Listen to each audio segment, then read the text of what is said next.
So to be naked in front of a crowd is to have everyone, it's to have the judgment of the social world focused on your self-evident inadequacies. And that makes people self-conscious, and that's a real human state. It's associated with neuroticism in the Big Five trait model. But people don't like that at all. They don't like having their fragility and vulnerability exposed to the group. It's one of the two major fears of people, because one is social humiliation, and the other is something like mortality and death. And like your typical agoraphobic, for example, gets to have both those fears at the same time, because it's usually a she, tends to believe she's going to have a very spectacular and exhibitionistic heart attack in a public place and make a terrible fool of herself while she's dying. So, and then that's a good example of the two archetypal fears that characterize human beings. So to me, and I said that I tried to approach these stories as if I didn't know what they were about, because that seemed right to me, because they're mysteries. Everything about them is mysterious, and why we have them is mysterious, and what the hell you're all doing here is mysterious, you know, listening to this lecture. And reading Jung, because Carl Jung was very, very helpful in this, because he faced these stories with a beginner's mind and presumed there was something to him that he didn't understand, given that they were at the very bloody bottom of our civilization, you know, which is historically perfectly clear, and that they came out of the midst of time. And he wasn't satisfied with the idea, the Freudian idea that God was just the father, or the Marxist idea that religion was the opiate of the masses. It's like, if religion was the opiate of the masses, then communism was the methamphetamine of the masses, I can tell you that. So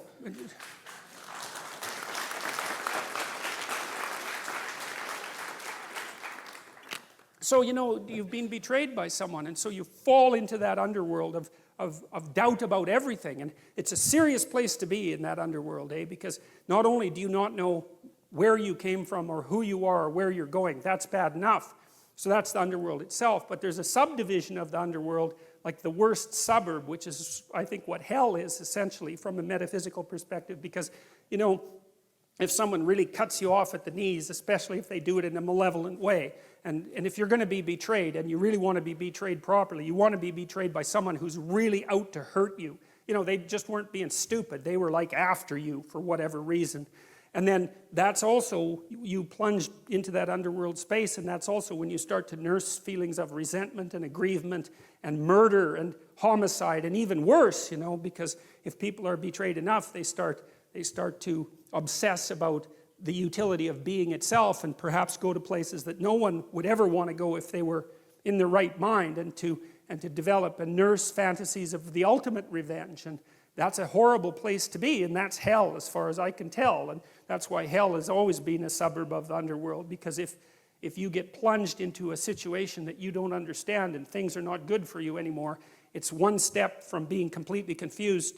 It's only one step from being completely confused to being completely outraged and resentful, and then it's only one step from there to really looking for revenge. And that can take you places that, well, that merely to imagine properly can be traumatic. And I've seen that happen with people many times. And I think that anybody who uses their imagination on themselves can see how that happens, because I don't imagine there's a single person in the room that hasn't nursed fairly intense fantasies of revenge, at least at one point in their life. And usually, you know, for what appear to be good reasons. It's no picnic to get betrayed, that's for sure, and it can shake your faith in being, but if it shakes it so badly that you turn against being itself, that's certainly no solution, that's for sure. All it does is make everything that's bad even worse.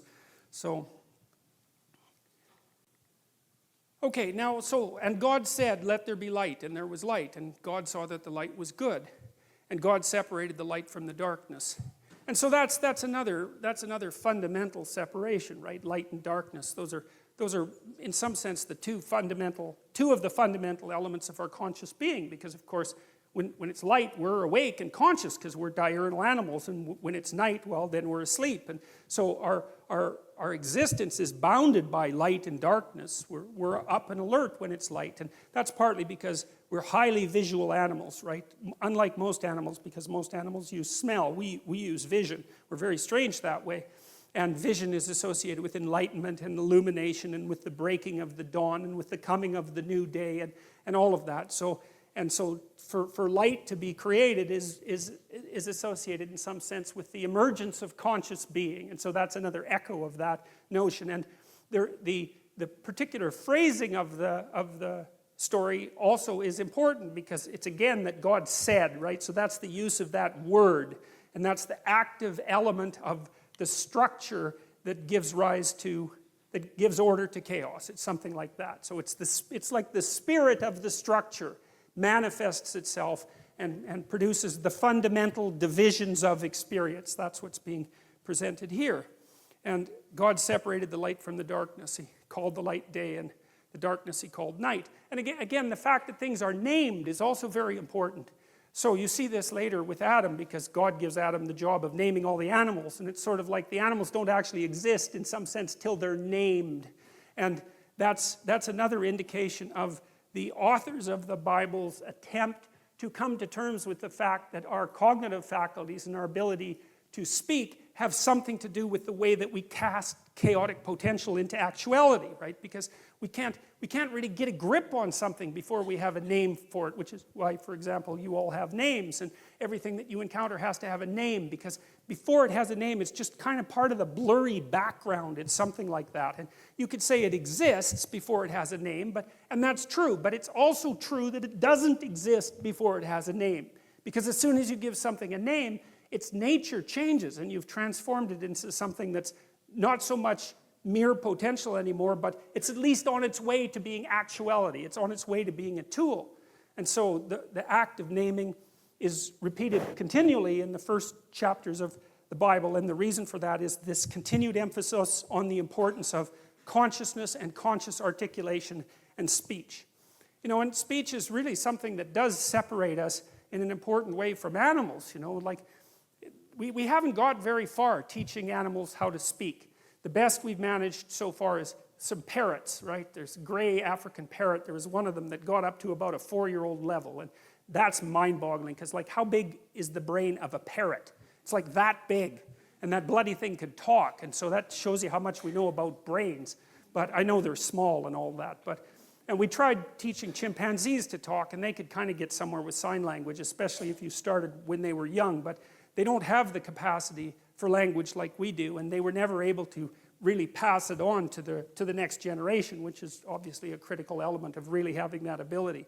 So human beings, we've used our linguistic capacity to parse up the world in a new way and to conceptualize it in a new way. And you know, you can say that we're just like ants on this little trivial planet out on the edge of one of 100 million galaxies, and that what's happening here has no cosmic significance, but that's an arbitrary proposition, you know? I mean, we're very complicated things, and whatever's going on this planet has to do with conscious reality. And the transformations of consciousness, for all we know, might be the most important things that happen everywhere. There's no reason to consider consciousness a trivial phenomenon. I mean, it's taken 3.5 billion years for you to develop the brain that you've developed. And human beings are amazing creatures. I mean, just a casual walk through YouTube and all those crazy kids that climb cranes and do that. What's that? Yeah, parkour, man. That stuff's unbelievable, you know? I mean, human beings are crazy, crazy animals. There's almost nothing we can't do. And I'm very loath to assume that the transformations of consciousness that are described in the early stories in the biblical accounts are somehow cosmically trivial. It doesn't strike me that way, and it's certainly not self-evident. And even if they are cosmically trivial, whatever that means, the rocks don't care what you think. Well, who cares what the rocks think? First, they don't think. So I don't see why that's exactly relevant. But even if it's all the same to the cosmos, which is something that I doubt, it's certainly not just all the same to you, you know, because your consciousness has a quality and it matters. Heidegger, for example, who's a philosopher whose writing sort of influenced me post hoc, because I recreated some of the things that he had talked about in the 30s before I knew much about him. But one of the things that Heidegger said was that the fundamental element of human being, of human phenomenology, was care. He said that that's the basic essence of your being, is that you care about things. You know, and that's either negatively or positively, right? To not care about something or to hate it is still to be involved in care. And so, even if the cosmos itself is neutral with regards to our existence, we're not, and we're the only things that we know of that are conscious, and so, well, we might as well go with that. And there's no reason. See, I can't help but think that the constant attempts by people to trivialize the nature of their own consciousness has a dark side. I'm a psychoanalyst, and so I always think that way. It's like, well, first of all, if you as a being don't matter, then you don't have to do anything. It's a great justification for total lack of responsibility. And that really twigs something for me, because, you know, people who are bent, let's say, or vengeful or angry are always looking for a reason why they don't have to be responsible for anything. Plus, it's a lot easier. And so the notion that consciousness is trivial immediately allows you to wander down that path. And so I'm skeptical of those claims. And I also think that there's a deep hatred of humanity that underlies those claims as well. And I read my YouTube comments sometimes, you know, and I've always been annoyed that, you know, because I've heard, like, sort of radical, clueless environmentalists say things like the planet would be better off without people on it, which is something that, like, you just cannot say that. If you say that and listen to yourself, you should, like, go to a monastery for like 3 years and never say a word and have a shower every 10 minutes until you've learned your lesson properly. You know, you can't utter a more genocidal phrase than that, you know. And of course, you always do it in a display of your care for the world. It's like, well, if we just didn't have any people, it's like, well, we'll just line them all up and shoot them with machine guns. No, it's really sickening. It's appalling. And there's a hatred for humanity that's at the bottom of it. And I mean, you can kind of understand why, because we're messy and, you know, we don't clean up after ourselves, and, you know, we're like raping the rainforests and that sort of thing. But I do have some sympathy for people because, you know, we're hell on Mother Nature, but she certainly returns the favor. So, and that's a good thing to remember. You know, a lot of what we're doing is just bloody well trying to exist with a relative minimum of pain.